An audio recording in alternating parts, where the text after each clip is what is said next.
अस्सलाम वालेकुम स्टूडेंट्स, आवाज़ आ रही है और स्क्रीन आपको शेयर हो रही है। तो बैच 3 डे 2 में आज हम लेक्चर नंबर 1 ही डिस्कस करेंगे। तो ये सेकंड आपका वो डेमो लेक्चर है जो फ्री है। कल आपका एक दिन और मज़ीद वो आपको डेमो लेक्चर आपको दिया जाएगा। तो इसके बाद जो सिर्फ स्टूडेंट्स पे करेंगे सिर्फ उनकी ही क्लास को उनको ही क्लास में ऐड किया जाएगा। तो कल हम क्वेश्चन हम डिस्कस कर रहे थे, तो किसी का कोई क्वेश्चन है तो पूछ लें, लेकिन इस टॉपिक से रिलेटेड हो। जी। किसी ने रिकॉर्डेड लेक्चर सुने हैं मेरे? तो लेक्चर्स अपने वो क्वेश्चंस अपने पुट कर दे। जी पूछें क्वेश्चन, सबको अलाउ है।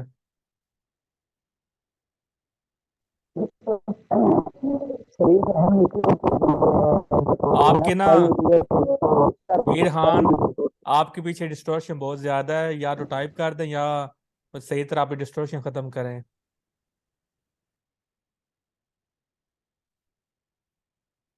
पीछे आपके बहुत ज्यादा शोर है।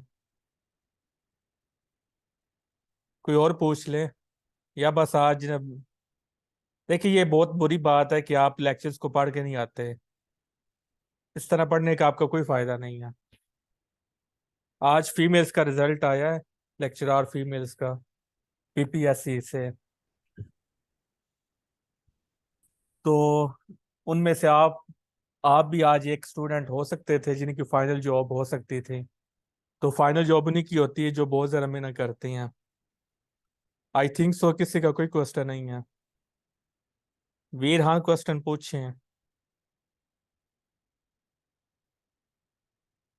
चले, मैं ही फिर पूछ लेता हूँ आपसे, अगर आपने नहीं पूछना। फिजिक्स को मैथमेटिकली डिफाइन कौन करेगा? फिजिक्स को मैथमेटिकल कौन डिफाइन करेगा?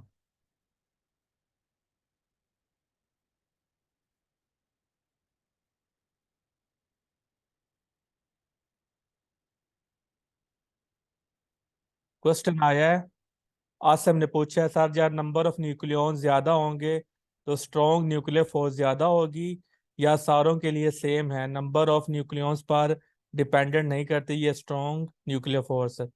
देखिए strong nuclear force number of nucleons पे डिपेंड नहीं करती। आप ये नहीं कैसे कहेंगे कि जी एक एटम है जिसके पास नंबर ऑफ न्यूक्लियॉन ज्यादा है तो उसके पास स्ट्रॉन्ग न्यूक्लियर फोर्स ज्यादा होगी। नो, ये independent of number of nucleons है। क्लियर है आसिम? इसकी नेचर है, ये नंबर ऑफ न्यूक्लियॉन्स पे डिपेंड नहीं करती। तो सुमैया ने आंसर दिया फिजिक्स को मैथमेटिकल हम किस तरह डिफाइन कर सकते हैं, E is equal to M C square. तो कोई बता सकता है कि E is equal to M C square ये कौन सी इक्वेशन है? इसमें एनर्जी कौन सी है और मैस कौन सा है?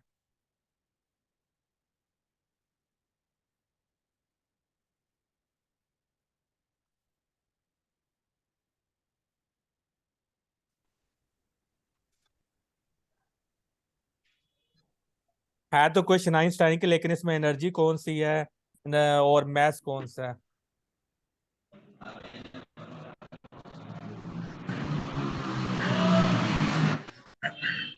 अजीजुल्लाह आपके पीछे बहुत ही ज्यादा शोर है। नहीं, आई थिंक जावेद पता नहीं किससे के चले। इसमें बताएं ये एनर्जी क्या है, हमारे कौन सी एनर्जी है और मैस कौन सा है इसमें? विकास ने बोला है कि ई न्यूक्लियर एनर्जी है और न्यूक्लियर मैस है।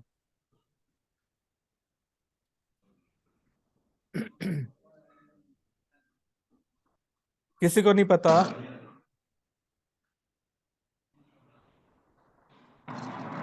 बेसिकली ये क्वेश्चन है M is equal to E divided by C square. जी वो तो बात आपकी ठीक है, लेकिन इसमें एनर्जी कौन सी है और मैस कौन सा है ये मैं पूछ रहा हूँ।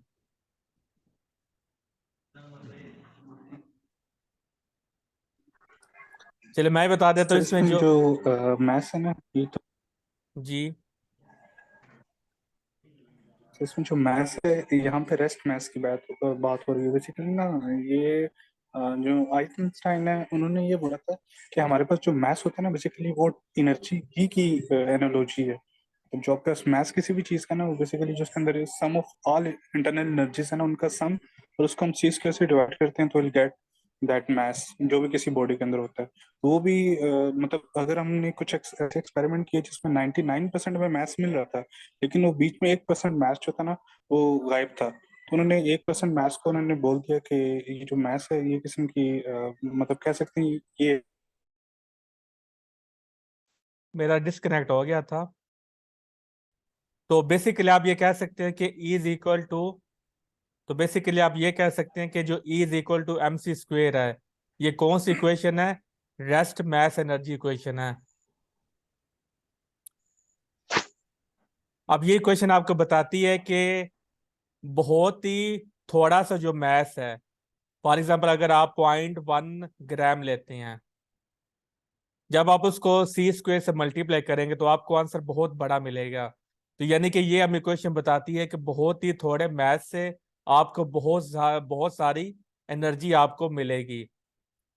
दूसरी बात हमें ये बताता है कि अगर हमने मैथ्स बनाना है तो फिर हमें क्या करना पड़ेगा? मैथ्स को स्प्लिट कर दें तो फिर हमारा क्या हो जाएगा? ई डिवाइडेड बाय सी स्क्वेयर। तो ये जो हमें बताता है, ये हमें बताता है कि अगर आपने बहुत थोड़ा सा मैथ्स बनाना है तो आप देख लें, अगर आपने बहुत थोड़ा सा मैथ्स बनाना है, डिनोमिनेटर में आपका क्या है? C square. और आप जानते हैं अगर डिनोमिनेटर बहुत ज्यादा बड़ा हो तो आंसर आपका क्या आता है? बहुत छोटा आता है। तो सी स्क्वेयर एक बहुत बड़ा फैक्टर है, तो ये आंसर को क्या कर देगा? बहुत ही ज्यादा छोटा कर देगा। तो अगर आप बहुत थोड़ा सा भी आंसर मतलब बड़ा कंसिडरेबल लाना चाहते हैं तो आपको एनर्जी बहुत ज्यादा देनी पड़ेगी। तो यानी कि ये हमें क्वेश्चन बताती है कि जब मैथ्स डिसअपियर होगा, थोड़ा सा मैथ्स डिसअपियर होगा, तो बहुत सारी अमाउंट में आपको एनर्जी मिलेगी। इसकी एग्जांपल आप देख सकते हैं, जो जब हिरोशिमा और नागासाकी पे एटम बम गिराया गया था, तो बेसिकली वहां पे क्या हुआ था? न्यूक्लियर फिशन हुआ था। तो यानी कि मैथ्स डिसअपियर हुआ तो वो किस में कन्वर्ट हो गया? एनर्जी में। और आपने देखा था कि वो बहुत ही एनर्मस अमाउंट में एनर्जी वहां में कन्वर्ट हो गई।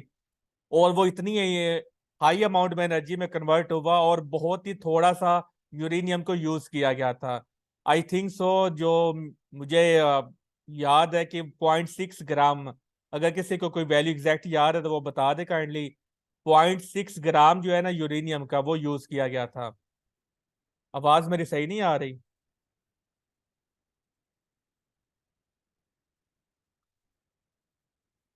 किसी को आवाज मेरी सही आ रही है?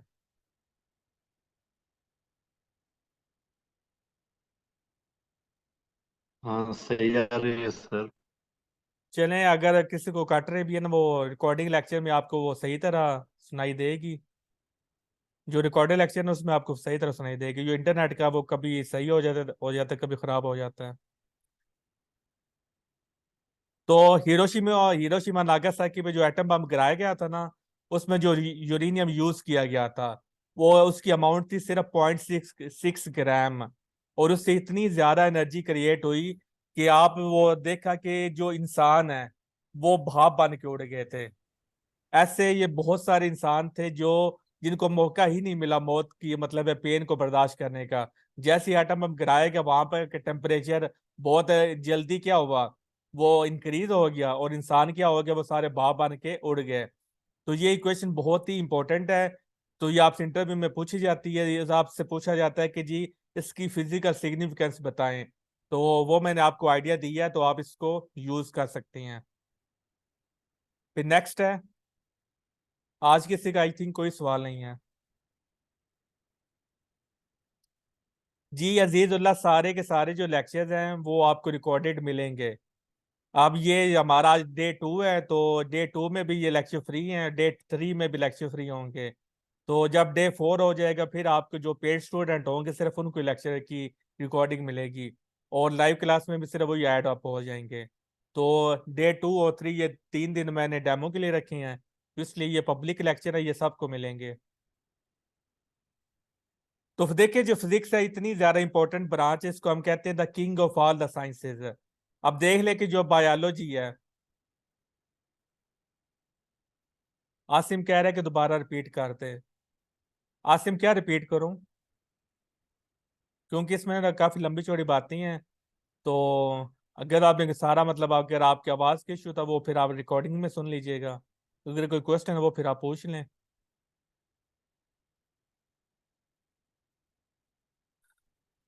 तो देखिए जो बायोलॉजी है, जहाँ पे लाइफ होगी वहां पर बायोलॉजी होगी। तो फिजिक्स जो है ना, ये हमें दो चीजों पर ये हमें रिलेशनशिप बताती है। आज मैंने ना वीर खान हमारा ये तरीका था कि मैंने तो ऐसे ये लेक्चर आपको मैंने देना कोई नहीं था, क्योंकि हमारे वो हमने ये डिसाइड ये किया था कि पहले मैं आपको रिकॉर्डिंग लेक्चर आपको सेंड किया करूंगा। तो उसके बाद फिर आपकी जो भी क्वेश्चंस होंगे वो आपने पीडीएफ बना के मुझे सेंड करनी है। तो कल समन ने वो सेंड किए थे और वो आज समन अपसेंट है, तो उनको थोड़ा सी इशू है। तो आपके आप में से किसी ने ना तो वो रिकॉर्डिंग लेक्चर सुने हैं, ना पीडीएफ फाइल पढ़ी है, तो आप डायरेक्ट जो है ना वो लाइव क्लास में आ गए हैं। तो इसलिए जब आपने क्वेश्चन करने ही नहीं है तो फिर जाहिर है कि, और आज जो क्वेश्चन जिसने पूछने थे वो अपसेंट है, तो फिर जाहिर है कि मैंने फिर आपको दोबारा ये मैं करवा रहा हूँ। आप लोग ने चीज़ों को सीरियस नहीं लेते। जब आप टाइम देंगे नहीं फिजिक्स को तो फिजिक्स फिजिक्स भी आपको कोई लिफ्ट नहीं करवाएगी। अभी मैं बार बार आपसे कह रहा हूँ कि सवाल पूछे, लेकिन सारे खामोश है, किसी के पास पूछने के लिए सवाल भी नहीं है। तो साइंस में हमारे पास दो मेथड अब यूज होते हैं, यूनिफिकेशन और रिडक्शन।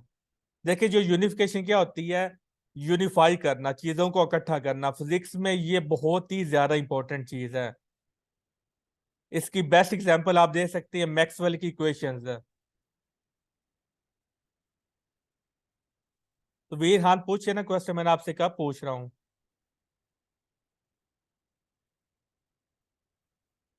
चले मैं ना वो डिस्कनेक्ट करके दोबारा ज्वाइन वो करता हूँ, शायद फिर सही हो जाए वॉइस इश्यू।